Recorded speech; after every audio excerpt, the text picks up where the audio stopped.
morning, my name's John Murphy. I'm a captain on the TUI Airways 787 going to Atlanta today. Our normal job is to take customers on their holidays to the Caribbean, Mexico, the Far East, India, Thailand, etc. But because of COVID, clearly the amount of destinations we can go to are significantly restricted, and therefore we are now carrying cargo to exciting destinations for us, such as Atlanta and Guadalajara and Mexico City, etc. The cargo is carried in the belly of the airplane. Most cargo is carried in the belly of the airplane, as the airplanes are generally configured for customers. And this airplane, on our fabulous 787 Dreamliner, carries 345 customers.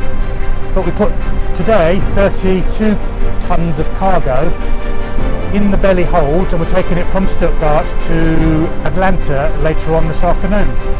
It's really exciting for the business, it gives us revenue, really exciting for us as pilots, because we go to destinations where we don't normally go. So it's really exciting for us.